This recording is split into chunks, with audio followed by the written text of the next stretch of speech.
아저씨 고기 조금만 나눠주면 안 돼요? 너무 배가 고파요. 비에 젖은 채 맨발로 서 있던 12살 소녀가 떨리는 목소리로 말했다. 만수는 고기 한 점을 건네주었고 아이는 눈물을 흘리며 먹었다. 며칠 후 나타난 딸 미정이 폭탄 선언을 했다. 구독과 좋아요는 저희에게 큰 힘이 됩니다. 이 드라마는 따뜻한 사랑의 마음을 열어주는 감동적인 실화 사연입니다. 사연 시작합니다. 서울 변두리 재개발 구역 근처 철제 간판이 삐걱대는 만수정육점 앞에서 김만수는 오늘도 혼자 고기를 굽고 있습니다. 72살의 나이에도 허리는 곧게 펴고 있지만 주름진 얼굴에는 세월의 무게가 깊이 패여 있습니다. 오후 햇살이 기울어져 가는 시간, 그는 작은 휴대용 가스레인지 위에 삼겹살 몇 점을 올려놓고 지글지글 소리를 들으며 고개를 끄덕입니다. 고기는 사람 안 배시네. 불만 잘 맞춰주면 돼.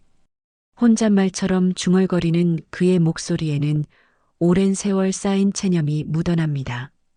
만수는 매일 저녁이면 이렇게 정육점에서 팔다 남은 자투리 삼겹살을 가져와 구워 먹습니다. 기름이 톡톡 튀는 소리, 고기가 익어가며 내는 구수한 냄새, 그리고 혼자 먹는 저녁 식사. 이것이 그의 하루 중 가장 평온한 시간이었습니다. 정육점 앞 플라스틱 의자에 앉아 젓가락으로 고기를 뒤집어가며 만수는 길 건너편을 바라봅니다. 폐지를 주우러 다니는 동네 할머니들이 무거운 손수레를 끌고 지나갑니다. 그들과 만수는 서로 고개만 끄덕일 뿐 긴 대화를 나누지는 않습니다. 각자의 삶이 너무 무겁다는 것을 서로 알고 있기 때문입니다. 만수의 하루는 늘 똑같습니다. 새벽 5시에 일어나 정육점 문을 열고 동네 아주머니들이 장을 보러 오는 시간까지 진열대를 정리합니다. 점심시간에는 근처 공사장 인부들이 와서 고기를 사가죠. 저녁 무렵이면 문을 닫고 남은 고기 몇 점으로 혼자만의 저녁을 만듭니다. 20년 전 아내 순자가 암으로 세상을 떠난 후부터 이런 생활이 시작되었습니다.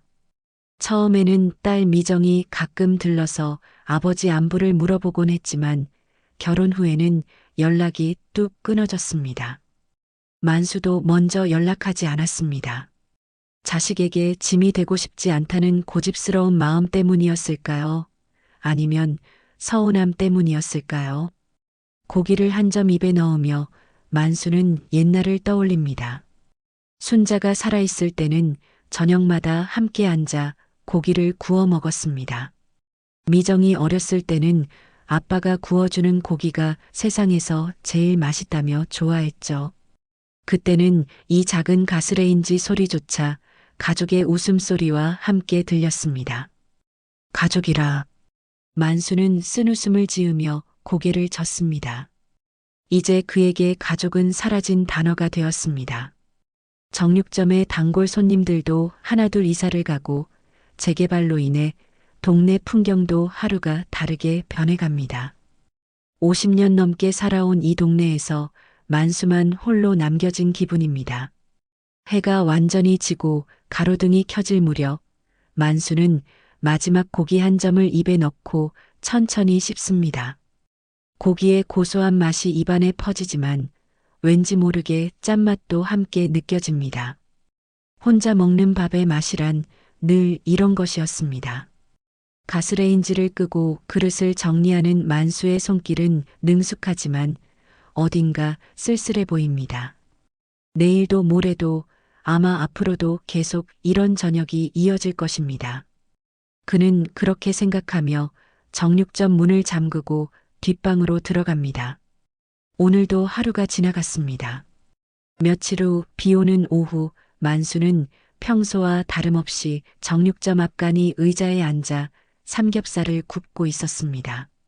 하늘에서 떨어지는 빗방울이 가스레인지 위 후드에 떨어져 지글지글 소리를 내고 고기 익는 냄새와 함께 축축한 빈냄새가 섞여 들었습니다.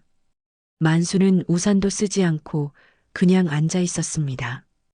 이 정도 비는 아무것도 아니라는 듯이 말이죠.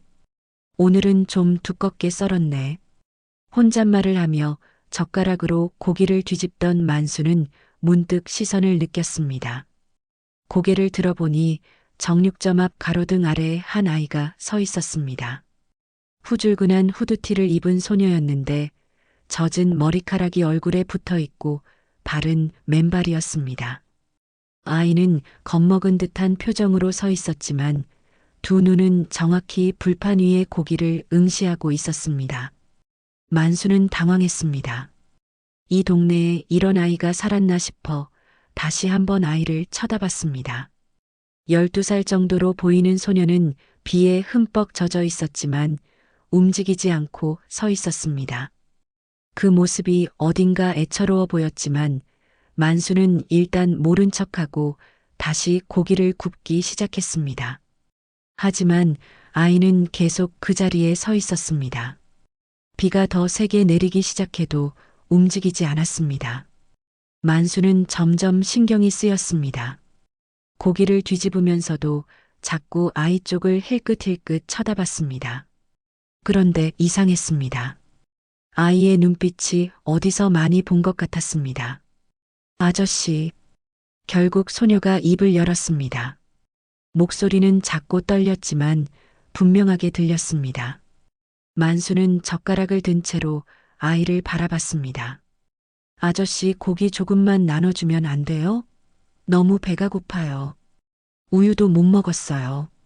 소녀의 목소리에는 절박함이 묻어 있었습니다. 하지만 자존심을 버리지는 않으려는 듯 고개를 꼿꼿이 세우고 있었습니다. 만수는 멈칫했습니다. 몇십 년간 정육점을 하면서 이런 일은 처음이었습니다. 처음엔 쫓아내려고 했습니다.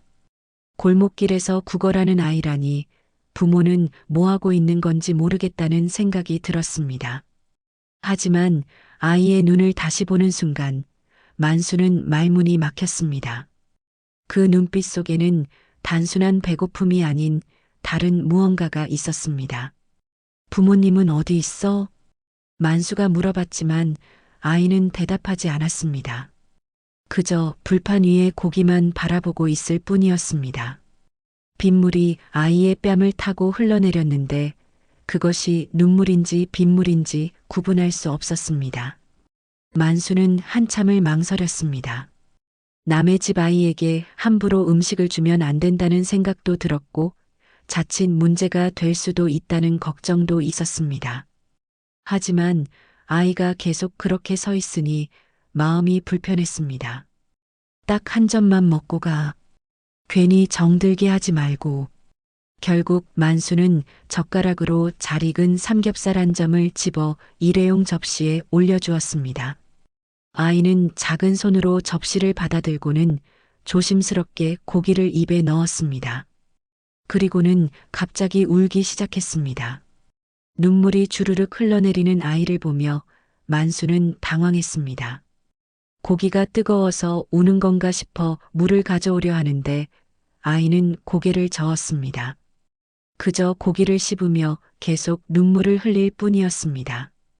맛있어요. 정말 맛있어요. 아이가 중얼거렸습니다. 하지만 그 눈물은 단순한 허기 때문이 아니었습니다. 만수도 그것을 느낄 수 있었습니다. 오랜 세월 혼자 살아온 사람이라 그런지 외로움의 맛을 알 수 있었습니다. 비가 그치고 아이는 빈 접시를 정중하게 돌려주었습니다. 고맙습니다라고 작게 인사하고는 다시 어둠 속으로 사라졌습니다. 만수는 그 뒷모습을 한참 바라보다가 혼자 남은 고기를 계속 구웠습니다. 그날 밤 만수는 잠이 오지 않았습니다. 아이의 눈빛이 자꾸 떠올랐습니다. 어디서 본 것 같은 그 눈빛이 밤새 그를 괴롭혔습니다. 며칠이 지났지만 만수는 그 아이 생각을 떨쳐낼 수 없었습니다. 정육점 일을 하면서도 자꾸 가로등 아래를 힐끗힐끗 쳐다보게 되었습니다. 혹시 그 아이가 다시 나타날까 하는 마음이었을까요? 아니면 괜한 일에 끼어들었다는 후회였을까요? 만수 자신도 정확히 알 수 없었습니다. 사흘째 되던 날 아이가 다시 나타났습니다. 이번에는 비가 오지 않았지만 여전히 그 후줄근한 후드티를 입고 있었습니다. 다만 이번에는 큰 쓰레기 봉투를 들고 있었습니다. 만수가 무슨 일인지 궁금해하며 바라보고 있는데 아이는 정육점 앞 바닥에 떨어진 쓰레기를 줍기 시작했습니다. 너 뭐 하는 거야? 만수가 물어봤지만 아이는 대답 대신 묵묵히 청소를 계속했습니다. 담배꽁초, 과자봉지, 떨어진 나뭇잎까지 하나하나 주워 담았습니다.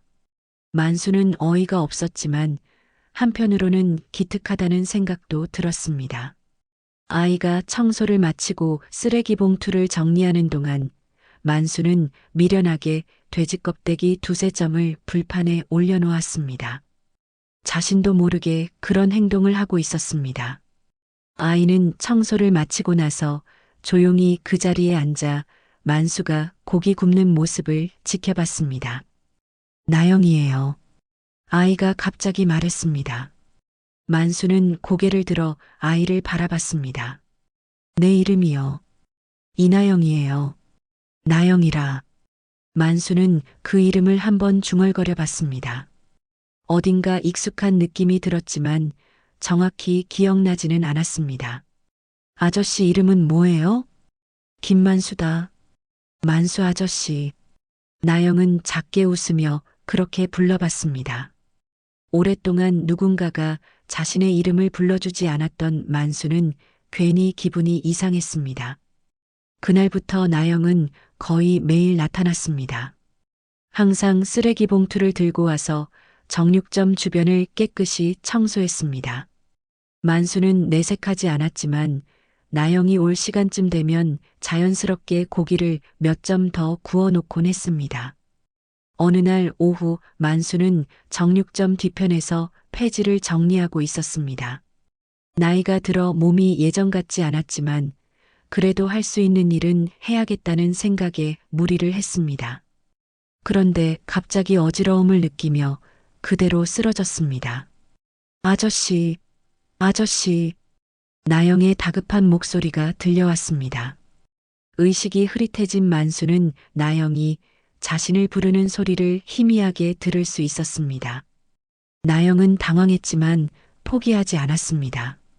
작은 몸으로 만수를 일으키려 했지만 무거워서 쉽지 않았습니다. 도와주세요. 누구 없어요. 나영은 큰 소리로 주변에 도움을 요청했지만 평일 오후라 사람이 많지 않았습니다. 그러자 나영은 결단을 내렸습니다.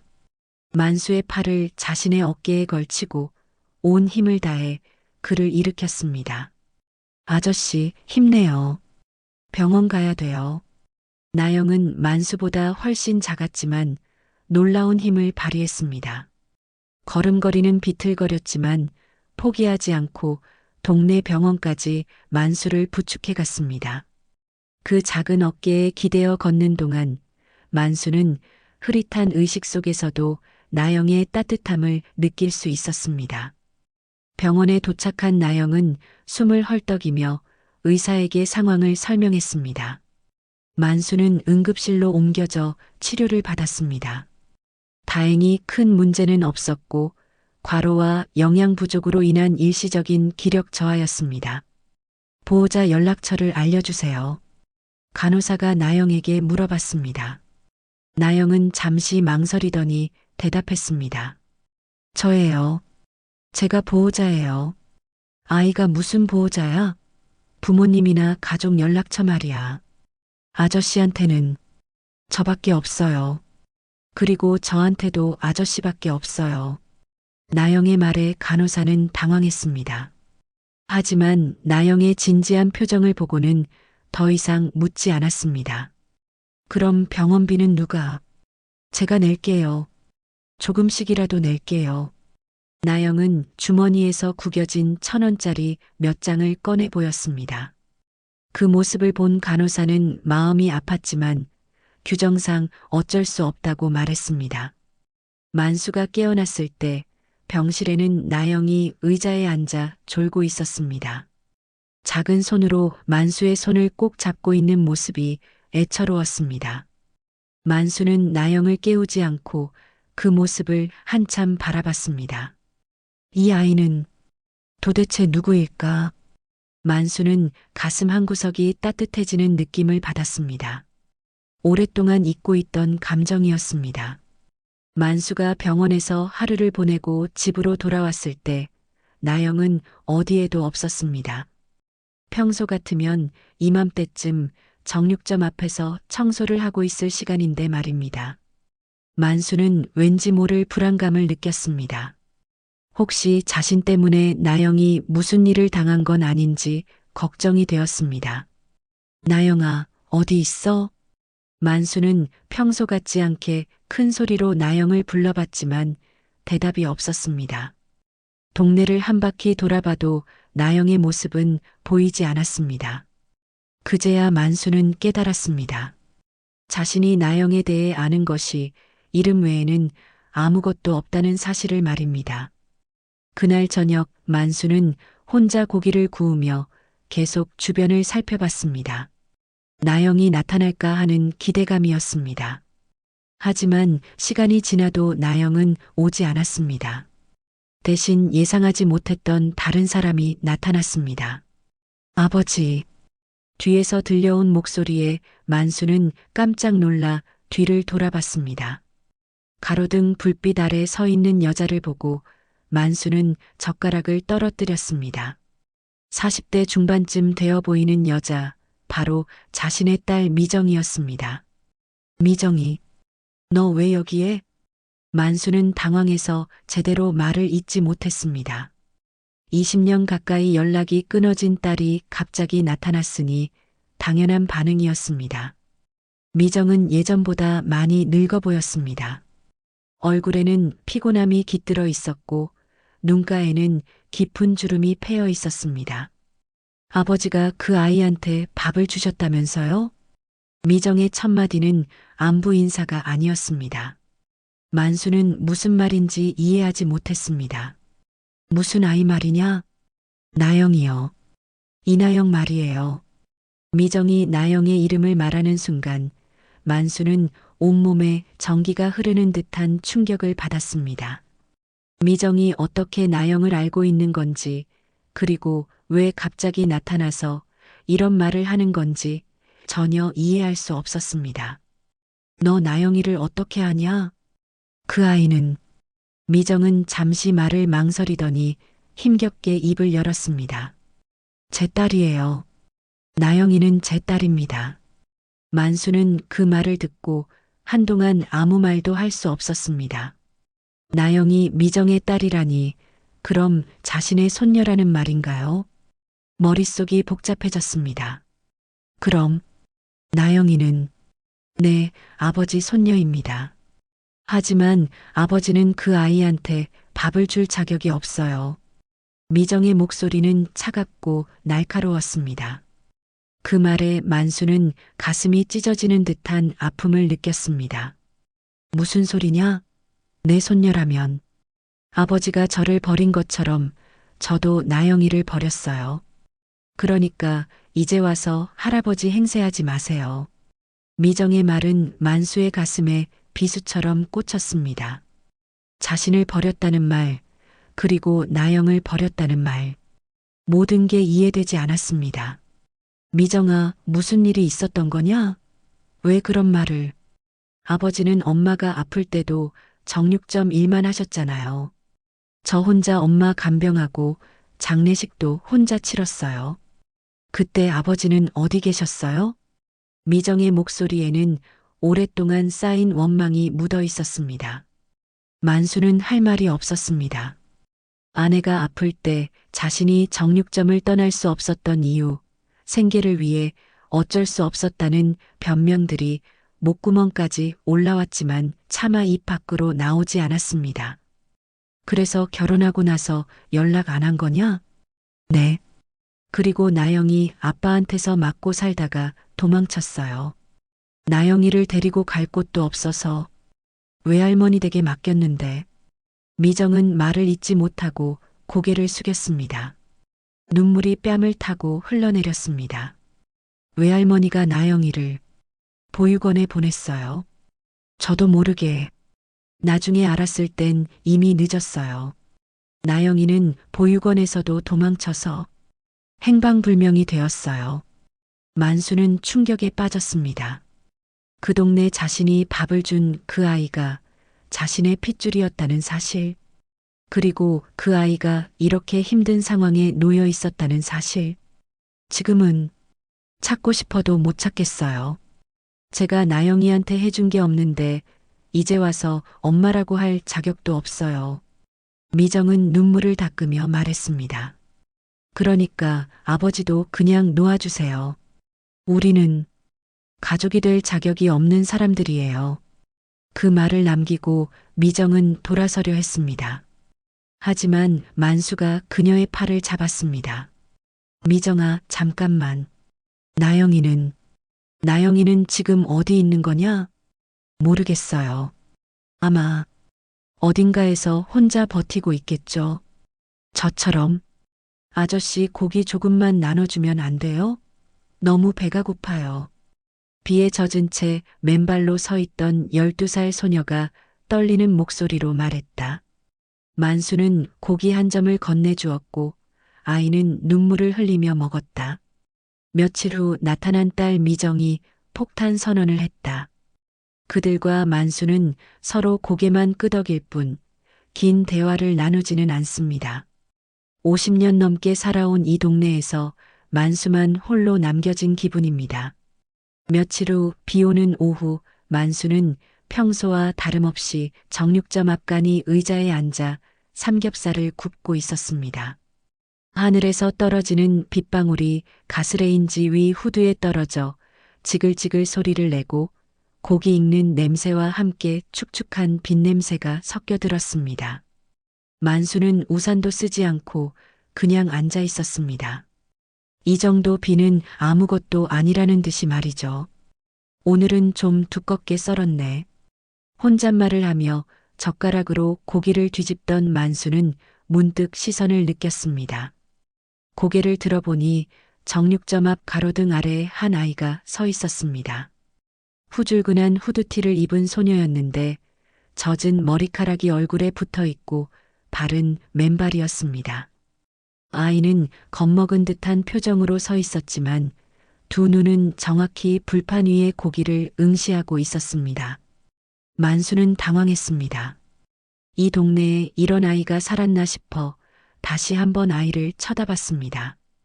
12살 정도로 보이는 소녀는 비에 흠뻑 젖어 있었지만 움직이지 않고 서 있었습니다.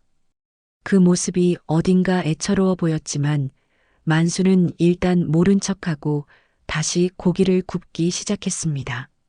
하지만 아이는 계속 그 자리에 서 있었습니다. 비가 더 세게 내리기 시작해도 움직이지 않았습니다. 만수는 점점 신경이 쓰였습니다. 고기를 뒤집으면서도 자꾸 아이 쪽을 힐끗힐끗 쳐다봤습니다. 그런데 이상했습니다. 아이의 눈빛이 어디서 많이 본 것 같았습니다. 아저씨. 결국 소녀가 입을 열었습니다. 목소리는 작고 떨렸지만 분명하게 들렸습니다. 만수는 젓가락을 든 채로 아이를 바라봤습니다. 아저씨, 고기 조금만 나눠주면 안 돼요? 너무 배가 고파요. 우유도 못 먹었어요. 소녀의 목소리에는 절박함이 묻어 있었습니다. 하지만 자존심을 버리지는 않으려는 듯 고개를 꼿꼿이 세우고 있었습니다. 만수는 멈칫했습니다. 몇십 년간 정육점을 하면서 이런 일은 처음이었습니다. 처음엔 쫓아내려고 했습니다. 골목길에서 구걸하는 아이라니 부모는 뭐하고 있는 건지 모르겠다는 생각이 들었습니다. 하지만 아이의 눈을 다시 보는 순간 만수는 말문이 막혔습니다. 그 눈빛 속에는 단순한 배고픔이 아닌 다른 무언가가 있었습니다. 부모님은 어디 있어? 만수가 물어봤지만 아이는 대답하지 않았습니다. 그저 불판 위에 고기만 바라보고 있을 뿐이었습니다. 빗물이 아이의 뺨을 타고 흘러내렸는데 그것이 눈물인지 빗물인지 구분할 수 없었습니다. 만수는 한참을 망설였습니다. 남의 집 아이에게 함부로 음식을 주면 안 된다는 생각도 들었고 자칫 문제가 될 수도 있다는 걱정도 있었습니다. 하지만 아이가 계속 그렇게 서 있으니 마음이 불편했습니다. 딱 한 점만 먹고 가. 괜히 정들게 하지 말고. 결국 만수는 젓가락으로 잘 익은 삼겹살 한 점을 집어 일회용 접시에 올려주었습니다. 아이는 작은 손으로 접시를 받아들고는 조심스럽게 고기를 입에 넣었습니다. 그리고는 갑자기 울기 시작했습니다. 눈물이 주르륵 흘러내리는 아이를 보며 만수는 당황했습니다. 고기가 뜨거워서 우는 건가 싶어 물을 가져오려 하는데 아이는 고개를 저었습니다. 그저 고기를 씹으며 계속 눈물을 흘릴 뿐이었습니다. 맛있어요. 정말 맛있어요. 아이가 중얼거렸습니다. 하지만 그 눈물은 단순한 허기 때문이 아니었습니다.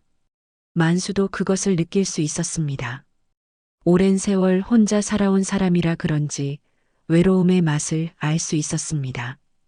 비가 그치고 아이는 빈 접시를 정중하게 돌려주었습니다. 고맙습니다라고 작게 인사하고는 다시 어둠 속으로 사라졌습니다. 만수는 그 뒷모습을 한참 바라보다가 혼자 남은 고기를 계속 구웠습니다. 그날 밤 만수는 잠이 오지 않았습니다. 아이의 눈빛이 자꾸 떠올랐습니다. 어디서 본 것 같은 그 눈빛이 밤새 그를 괴롭혔습니다. 며칠이 지났지만 만수는 그 아이 생각을 떨쳐낼 수 없었습니다. 정육점 일을 하면서도 자꾸 가로등 아래를 힐끗힐끗 쳐다보게 되었습니다. 혹시 그 아이가 다시 나타날까 하는 마음이었을까요? 아니면 괜한 일에 끼어들었다는 후회였을까요? 만수 자신도 정확히 알 수 없었습니다. 사흘째 되던 날 아이가 다시 나타났습니다. 이번에는 비가 오지 않았지만 여전히 그 후줄근한 후드티를 입고 있었습니다. 다만 이번에는 큰 쓰레기 봉투를 들고 있었습니다. 만수가 무슨 일인지 궁금해하며 바라보고 있는데 아이는 정육점 앞 바닥에 떨어진 쓰레기를 줍기 시작했습니다. 너 뭐 하는 거야? 만수가 물어봤지만 아이는 대답 대신 묵묵히 청소를 계속했습니다. 담배꽁초, 과자봉지, 떨어진 나뭇잎까지 하나하나 주워 담았습니다. 만수는 어이가 없었지만 한편으로는 기특하다는 생각도 들었습니다. 아이가 청소를 마치고 쓰레기 봉투를 정리하는 동안 만수는 미련하게 돼지 껍데기 두세 점을 불판에 올려놓았습니다. 자신도 모르게 그런 행동을 하고 있었습니다. 아이는 청소를 마치고 나서 조용히 그 자리에 앉아 만수가 고기 굽는 모습을 지켜봤습니다. 나영이에요. 아이가 갑자기 말했습니다. 만수는 고개를 들어 아이를 바라봤습니다. 내 이름이요. 이나영이에요. 나영이라. 만수는 그 이름을 한번 중얼거려 봤습니다. 어딘가 익숙한 느낌이 들었지만 정확히 기억나지는 않았습니다. 아저씨 이름은 뭐예요? 김만수다. 만수 아저씨. 나영은 작게 웃으며 그렇게 불러봤습니다. 오랫동안 누군가가 자신의 이름을 불러주지 않았던 만수는 괜히 기분이 이상했습니다. 그날부터 나영은 거의 매일 나타났습니다. 항상 쓰레기 봉투를 들고 와서 정육점 주변을 깨끗이 청소했습니다. 만수는 내색하지 않았지만 나영이 올 시간쯤 되면 자연스럽게 고기를 몇 점 더 구워놓곤 했습니다. 어느 날 오후 만수는 정육점 뒤편에서 폐지를 정리하고 있었습니다. 나이가 들어 몸이 예전 같지 않았지만 그래도 할 수 있는 일은 해야겠다는 생각에 무리를 했습니다. 그런데 갑자기 어지러움을 느끼며 그대로 쓰러졌습니다. 아저씨, 아저씨. 나영의 다급한 목소리가 들려왔습니다. 의식이 흐릿해진 만수는 나영이 자신을 부르는 소리를 희미하게 들을 수 있었습니다. 나영은 당황했지만 포기하지 않았습니다. 작은 몸으로 만수를 일으키려 했지만 무거워서 쉽지 않았습니다. 도와주세요. 누구 없어요. 나영은 큰 소리로 주변에 도움을 요청했지만 평일 오후라 사람이 많지 않았습니다. 그러자 나영은 결단을 내렸습니다. 만수의 팔을 자신의 어깨에 걸치고 온 힘을 다해 그를 일으켰습니다. 아저씨, 힘내요. 병원 가야 돼요. 나영은 만수보다 훨씬 작았지만 놀라운 힘을 발휘했습니다. 걸음걸이는 비틀거렸지만 포기하지 않고 동네 병원까지 만수를 부축해 갔습니다. 그 작은 어깨에 기대어 걷는 동안 만수는 흐릿한 의식 속에서도 나영의 따뜻함을 느낄 수 있었습니다. 병원에 도착한 나영은 숨을 헐떡이며 의사에게 상황을 설명했습니다. 만수는 응급실로 옮겨져 치료를 받았습니다. 다행히 큰 문제는 없었고 과로와 영양 부족으로 인한 일시적인 기력 저하였습니다. 보호자 연락처를 알려주세요. 간호사가 나영에게 물어봤습니다. 나영은 잠시 망설이더니 대답했습니다. 저예요. 제가 보호자예요. 아이가 무슨 보호자야? 부모님이나 가족 연락처 말이야. 아저씨한테는 저밖에 없어요. 그리고 저한테도 아저씨밖에 없어요. 나영의 말에 간호사는 당황했습니다. 하지만 나영의 진지한 표정을 보고는 더 이상 묻지 않았습니다. 그럼 병원비는 누가? 제가 낼게요. 조금씩이라도 낼게요. 나영은 주머니에서 구겨진 1,000원짜리 몇 장을 꺼내 보였습니다. 그 모습을 본 간호사는 마음이 아팠지만 규정상 어쩔 수 없다고 말했습니다. 만수가 깨어났을 때 병실에는 나영이 의자에 앉아 졸고 있었습니다. 작은 손으로 만수의 손을 꼭 잡고 있는 모습이 애처로웠습니다. 만수는 나영을 깨우지 않고 그 모습을 한참 바라봤습니다. 이 아이는 도대체 누구일까? 만수는 가슴 한구석이 따뜻해지는 느낌을 받았습니다. 오랫동안 잊고 있던 감정이었습니다. 만수가 병원에서 하루를 보내고 집으로 돌아왔을 때 나영은 어디에도 없었습니다. 평소 같으면 이맘때쯤 정육점 앞에서 청소를 하고 있을 시간인데 말입니다. 만수는 왠지 모를 불안감을 느꼈습니다. 혹시 자신 때문에 나영이 무슨 일을 당한 건 아닌지 걱정이 되었습니다. 나영아, 어디 있어? 만수는 평소 같지 않게 큰 소리로 나영을 불러봤지만 대답이 없었습니다. 동네를 한 바퀴 돌아봐도 나영의 모습은 보이지 않았습니다. 그제야 만수는 깨달았습니다.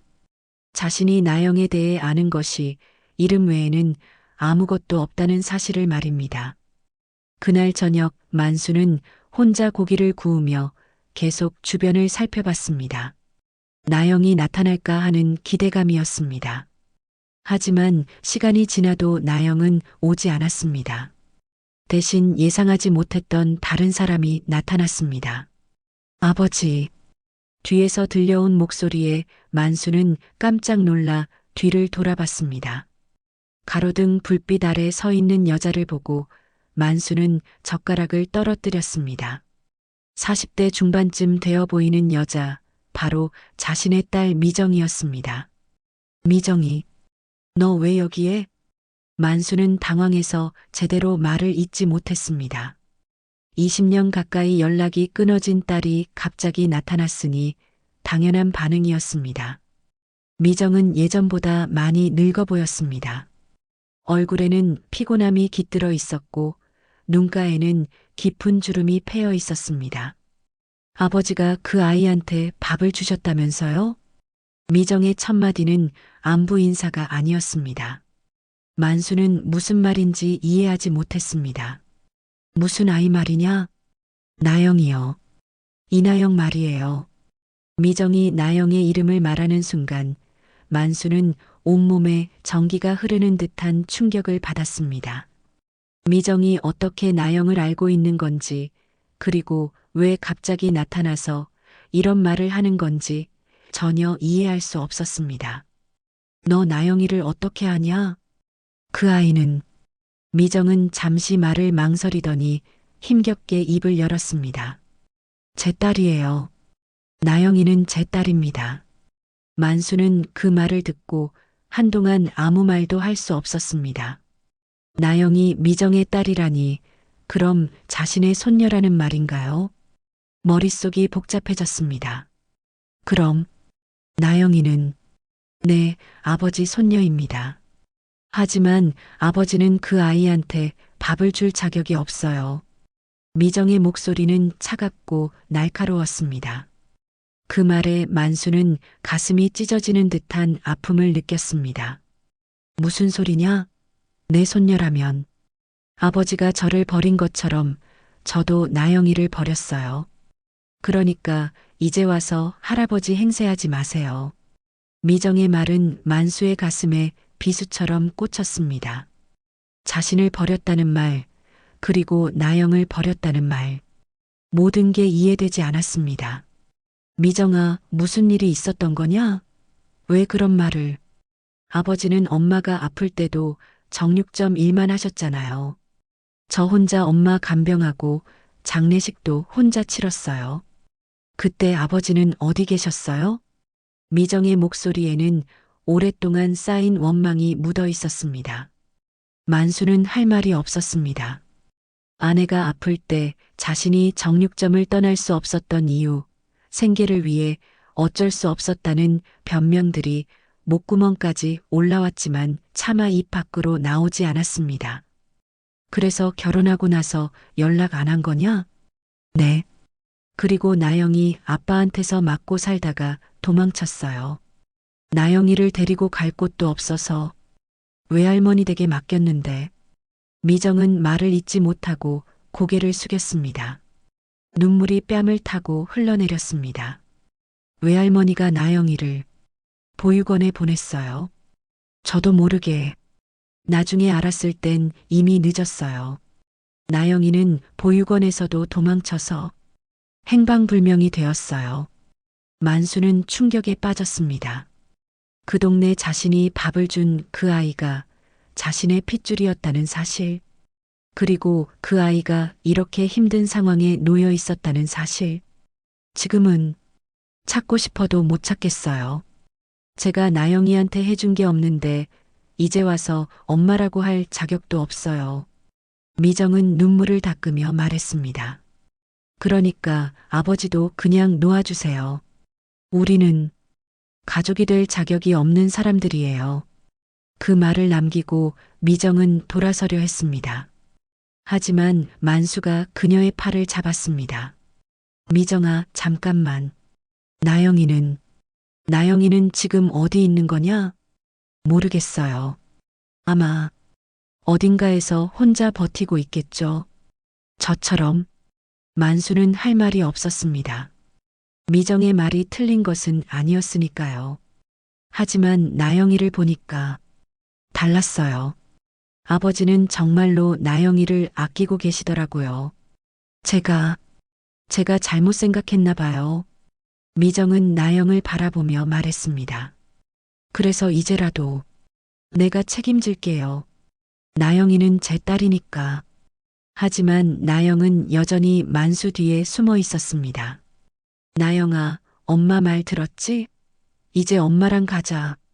싫어요. 나영은 단호하게 고개를 저었습니다. 할아버지가 좋아요. 할아버지는 나영이 아플 때 곁에 있어줬어요. 할아버지는 나영이를 버리지 않았어요. 나영의 말에 미정은 가슴이 찢어지는 듯한 표정을 지었습니다. 나영아, 엄마가 미안해. 정말 미안해. 그때 만수가 입을 열었습니다. 미정아, 네, 그럼 우리 같이 키우자. 만수의 제안에 미정과 나영 모두 놀란 듯 바라봤습니다. 같이요? 그래. 나영이한테는 엄마도 필요하고 할아버지도 필요해. 늙은 고깃집 주인한테도. 마지막 기회 좀 주라. 만수는 작게 웃으며 말했습니다. 미정은 한동안 아무 말도 하지 못했습니다. 몇 달이 흘렀습니다. 만수의 제안을 받아들인 미정은 정육점 근처에 작은 원룸을 얻어 이사했습니다. 처음에는 어색하고 조심스러웠지만 세 사람은 조금씩 가족의 모습을 찾아가고 있었습니다. 나영은 학교에 입학해서 친구들과 즐겁게 지내고 있었고, 미정은 근처 식당에서 일하며 생계의 보탬이 되려 노력했습니다. 할아버지, 오늘 학교에서 그림 그리기 숙제가 나왔어요. 어느 날 방과 후 나영이 가방을 메고 정육점으로 뛰어왔습니다. 요즘 나영의 얼굴에는 항상 밝은 미소가 떠나지 않았습니다. 그림 그리기? 무슨 그림인데? 우리 가족 그리기예요. 선생님이 가족과 함께하는 모습을 그리라고 했어요. 나영은 색연필을 꺼내며 신이 났습니다. 만수는 나영이 그림 그리는 모습을 흐뭇하게 바라봤습니다. 이런 평범한 일상이 이렇게 소중할 줄 몰랐습니다.